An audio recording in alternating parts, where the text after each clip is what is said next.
菊花它有很多的类别，茶菊，还有个是饮料，黄酒、米酒。食用菊就可以吃做菜的。第三个就是药菊，他们拿菊花做的爽肤水，就是涂脸的啊，包括涂手的啊，包括润唇油啊。第四个长得五颜六色的呀，可以做观赏的观赏菊。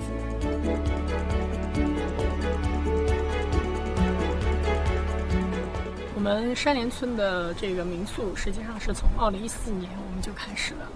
其实今后的山连就是环境美一点，药包鼓一点，生活甜一点。